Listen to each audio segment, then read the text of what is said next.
안녕하세요. 이번 강의 내용은 사회조사 분석사 2급 필기 조사 방법론 2에서 챕터 2 신뢰도 및 타당성에서 제1장 신뢰도의 두 번째 강의입니다. 먼저 이번 강의의 요약 내용입니다.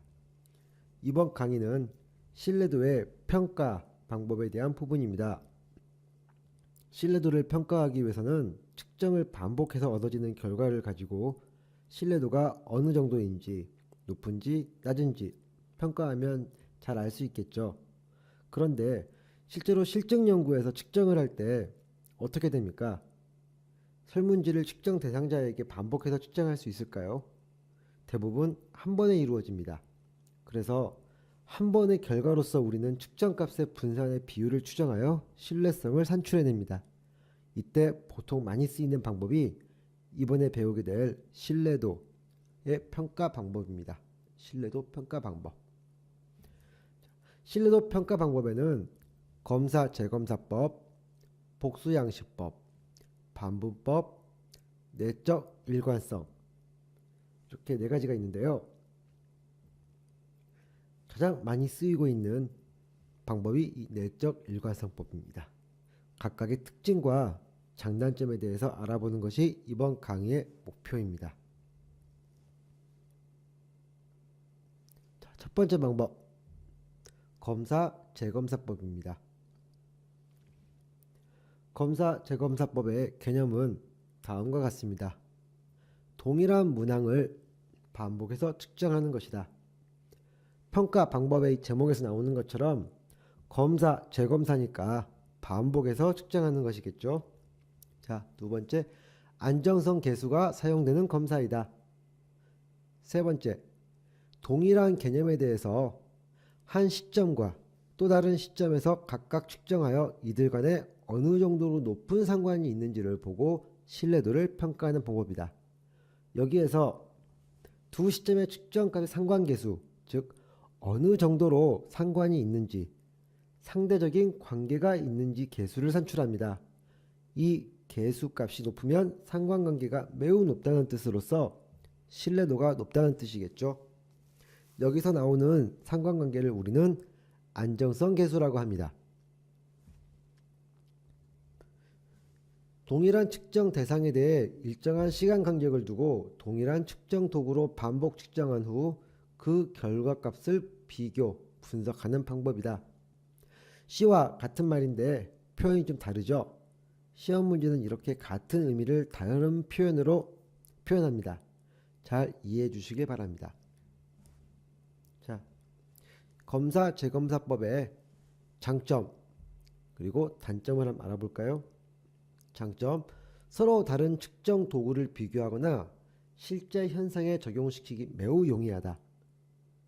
측정 도구 자체를 비교해 볼 수도 있고 일정 기간이 지난 다음에 측정을 다시 하는 것이기 때문에 실제 현상에 적용하기가 매우 간편합니다. 그럼 단점으로는 무엇이 있을까요? 두 번의 측정 결과에 따른 변화가 측정 대상의 변화, 어떤 이 외생 변수 때문인지 아니면 질문지 자체의 신뢰도가 낮아서인지 파악하기 어렵습니다. 결과값이 잘 나오면 모르겠지만 측정 결과가 다르게 나올 경우에 원인 파악이 매우 어렵습니다. 측정 대상의 변화라고 하면 일반적으로 학습 요인, 성숙 요인, 검사 요인 등 여러 외생 변수로 인한 변화가 발생할 수도 있고 아니면 측정 도구, 즉 질문지 자체의 신뢰도가 낮아서도 발생할 수 있습니다. 이것에 대한 원인 파악이 어렵습니다. 검사, 재검사 간격이 너무 짧으면 기억 효과 때문에 신뢰성이 낮아진다. 이 첫 번째 검사를 한 다음에 바로 검사를 또 시행하면 전에 검사했던 기억이 새롭게 기억이 나기 때문에 측정이 아주 이 신뢰성이 낮아지는 것입니다. 두 번째로 복수양식법입니다. 유사양식법, 대안법이라고도 합니다. 개념은 다음과 같습니다. 동일한 개념을 측정하기 위해 내용이 비슷한 두 개의 측정 도구를 사용하여 신뢰도를 검증하는 방법이다. 자, 여기서 검사 재검사법과 다른 점은 무엇일까요?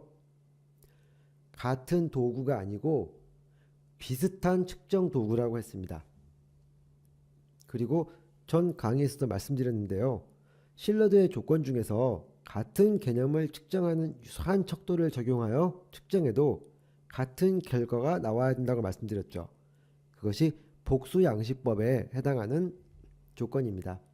이 복수양식법 두 개를 개발한 후 하나는 사전 측정, 또 하나는 사후 측정에 사용합니다. 사용한 두 개의 측정 도구의 상관관계를 비교해서 상관관계가 높으면 신뢰도가 있다고 판단합니다. 이 복수양식법의 장점과 단점은 어떤 것이 있을까요? 장점, 측정에 사용된 두 개의 도구가 서로 다르기 때문에 재검사법에서 나타나는 검사 효과를 배제할 수 있다. 성숙요인 효과 및 역사 요인, 이런 부분들입니다.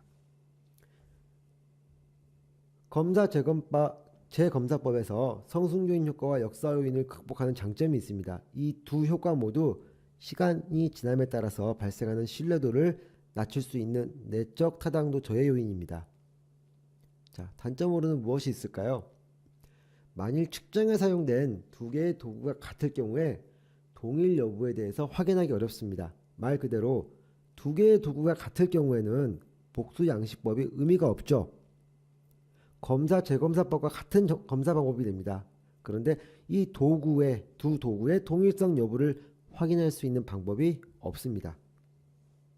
두 번째, 측정 도구의 유사성을 파악하기 어렵기 때문에 신뢰도가 낮은 경우에는 도구의 신뢰도 때문인지 측정 도구 사이의 차이 때문인지 확인할 수가 없습니다. 신뢰도가 낮을 경우에 도구 자체의 신뢰도 때문에 문제가 발생했는지 확인하기가 어렵다는 뜻입니다. 자, 그리고 유사한 측정 도구를 만들기가 어렵다. 이 다르면서도 아주 유사한 측정 도구를 만들기가 어렵다는 뜻입니다. 세 번째, 반분법입니다. 반분법의 개념에 대해서 알아보겠습니다. 개념, 측정 도구를 절반으로 나눈 다음에 나눠진 각각을 하나의 독립된 척도로 보고 측정 결과를 비교해 보는 것이다. 하나의 측정 도구를 절반으로 나눕니다. 그리고 즉 하나의 설문지를 딱 두 개로 나눈다는 뜻이죠. 그렇게 나눈 각각을 독립된 도구로 보고 측정한 후에 결과를 비교하는 것입니다. 그래서 어떻게 반분하냐에 따라서 상관계수가 달라질 수 있습니다. 예를 들어서 50개의 문항을 가지고 10개, 40개로 나누는 거하고 25개, 25개로 나누는 경우에 두 척도의 상관관계는 당연히 달라지겠죠. 하지만 앞에서 신뢰도 제고 방안에 대해서 설명드렸듯이 두 개로 나눈 척도의 문항수가 비율이 차이 나더라도 25개, 25개 아니면 10개, 40개 이런 식으로 비율이 차이가 나더라도 각각의 척도 문항이 아주 충분하다면 큰 문제가 되지는 않습니다. 세 번째, 동일한 측정 대상에 대해서 일정한 시간 간격을 두고 동일한 측정 도구로 반복 측정한 다음에 그 결과값을 분석하는 방법이다. 네. 그러면 이 반분법의 전제 조건은 어떤 것이 있을까요? 같은 개념을 측정해야 된다. 당연히 같은 개념을 측정해야겠죠. 하나의 설문지를 나눠서 측정하는 것이니까요. 두 번째, 나눠진 각각이 완전한 척도를 이룰 수 있을 만큼 문항수가 충분히 많아야 된다. 나눠진 각각은 문항수가 충분히 많아야지만 측정 도구로서의 역할을 할 수 있습니다. 50개의 문항에서 한쪽은 5개, 한쪽은 45개 의 문항을 가지고 측정을 했다면 상관관계가 어떻게 나오든지 간에 5개의 문항을 가진 척도는 척도로서의 역할을 하지 못하는 것이죠. 반분법의 장단점 어떤 것이 있을까요? 이 장점, 복수양식법에서 발전된 형식으로서 동시 측정으로 검사 재검사법의 단점을 보완할 수 있다. 자, 검사 재검사법의 단점, 시간이 짧아졌을 때 이 검사 효과가 나타난다고 그랬죠. 그래서 반분법은 동시 측정으로서 복수 양식법의 발전된 형태입니다. 물론 이 검사 재검사법의 한계도 극복을 했고요. 자, 다음 단점 어떤 부분이 있을까요? 완벽하게 같은 두 개의 문항을 만들기가 어렵다. 하나의 설문지를 완벽하게 두 개의 측정 도구로 나눈다는 것이 쉽지 않습니다. 또 문항을 나눌 때 어떻게 구분하냐에 따라서 신뢰도 계수가 달라질 수 있습니다. 문항도 충분히 많아야 됩니다. 그래서 문항 구분의 방식에 따라 신뢰도 계수 달라지고 불확실성의 문제가 발생할 수 있다. 이렇게 말씀드릴 수 있습니다. 반분법의 신뢰도는 어떻게 추정할까요? 반분법의 신뢰도는 스피어만 브라운 공식을 이용하여 전체 신뢰도를 추정합니다. 자, 스피어만 브라운 공식 로 xx는 1 플러스 로 xx 다시 분의 2로 xx 다시. 그래서 이 로 xx는 두 반분법 시험지의 상관계수입니다. 그래서 전제 조건은 질문지 전체가 나눈 반쪽의 신뢰도 반쪽보다 높아야 된다. 그래서 예를 들어보면 자, 반분 시험지의 상관계수가 0.5일 때 스피어만 브라운 보정 방법에 의해 전체 시험지의 신뢰도 계수는 얼마인가?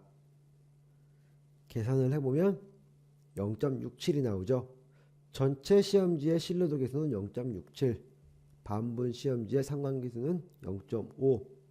그래서 전체가 반쪽보다 신뢰도가 높습니다. 자, 네 번째, 내적 일관성법입니다. 내적 일관성법의 개념은 무엇일까요? 측정 항목이 가질 수 있는 모든 조합의 상관관계의 평균값을 산출해서 신뢰도를 측정하는 방법입니다. 문항 상호 간에 어느 정도 일관성을 가지고 있는지를 측정합니다. 즉, 측정하고 있는 모든 항목 간의 모든 조합, 그러니까 측정 항목이 5개라면 5개 측정 항목 간의 모든 상관관계의 평균값을 산출해가지고 문항 상호 간에 어느 정도 일관성이 있는지를 측정하는 것입니다. 자, 내적 일관성법의 특징으로는 어떤 것이 있을까요? 여러 개의 측정 항목 중에서 신뢰도를 저해하는 항목을 찾아내가지고 제외시킵니다. 그래서 측정 도구의 신뢰도를 높일 때 사용합니다. 신뢰도를 측정하는 계수는 크롬바우 알파 값입니다. 내적 일관성법에서는 앞의 개념에서 말씀드렸듯이 측정 항목 간의 모든 조합의 상관관계의 평균값을 찾는다고 그랬죠. 이때 모든 조합의 상관관계를 보면서 어떤 항목을 제외했을 때 신뢰도가 올라가는지 알 수 있습니다. 신뢰도가 올라가는지 내려가는지는 이 크롬바우 알파 값으로 알 수 있죠. 이 크롬바우 알파 값이 높으면 신뢰도가 높은 것이고 이 값이 낮으면 신뢰도가 낮은 것입니다.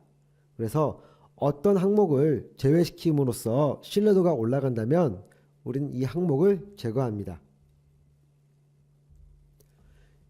내적 일관성법의 이 크롬바우 알파 값에 대해서 한번 알아보겠습니다.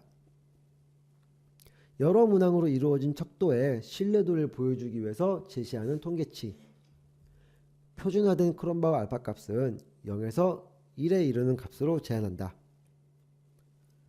문항 간 평균 상관계수가 높을수록 크롬바우 알파도 커진다. 상관계수가 높다는 것은 신뢰도가 높다는 뜻이고 이것은 크롬바우 알파 값으로 확인이 가능합니다. 그래서 신뢰도가 낮은 경우에는 신뢰도를 낮게 하는 문항을 찾을 수 있습니다.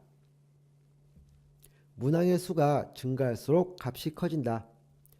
신뢰도에 대해서는 자주 말씀드렸지만 측정 항목이 늘어나면 표본의 개수가 늘어나는 것처럼 신뢰도도 증가한다고 말씀드렸죠. 이 문항수가 증가할수록 값이 커진다는 말은 당연한 내용이지만 반복적으로 설명되는 내용입니다. 자, 이 크롬바우 알파 값은 표준화된 알파라고도 한다. 네. 여기까지 신뢰도 평가 방법에 대해서 말씀드렸습니다. 자, 그럼 오늘 강의를 정리해 보도록 하겠습니다. 자, 강의 정리. 신뢰도 평가 방법에는 검사 재검사법, 복수양식법, 반분법, 내적 일관성법 이렇게 있다. 검사 재검사법은 반복해서 측정하고 또 시간을 두고 측정한다고 그랬죠. 그래서 검사 효과가 발생한다고 하였습니다.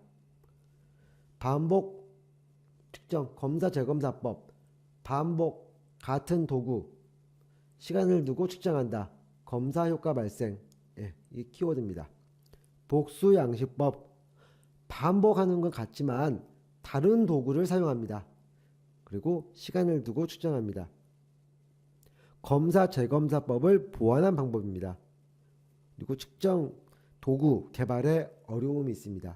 그래서 복수양식법, 반복, 다른 도구, 시간을 두고 측정, 검사 재검사법 보완, 개발에 어렵다. 다르면서도 같은 유사한 측정을 하기 위한 측정 도구 개발이 어렵다. 자, 반분법은 하나의 측정 도구를 두 개로 나눈 것입니다. 동시 측정하죠. 복수 양식법의 발전된 형태입니다. 하지만 이 측정 도구를 완벽하게 두 개로 분리하기가 어렵습니다. 신뢰도 개수도 달라집니다. 그래서 반분법의 특징, 측정 도구를 두 개로 나눈다. 동시 측정한다. 완벽한 분리가 어렵다. 이 신뢰도 개수의 변화. 그리고 내적 일관성법, 문항 상호 간의 상관관계의 평균값을 산출하고 어느 정도의 일관성을 가지고 있는지 측정하는 방법입니다. 신뢰도 저해 항목 제거를 통해서 신뢰도를 높일 수 있습니다. 신뢰도 측정 개수는 크롬바우 알파값입니다. 크롬바우 알파값의 특징에 대해서는 잘 이해를 하셔야 됩니다. 그래서 내적 일관성법, 문항 상호 간의 상관관계, 신뢰도 저해 항목 제거, 크롬바우 알파값 이렇게 이해하시면 되겠습니다. 이것으로 이번 강의를 마치겠습니다. 감사합니다.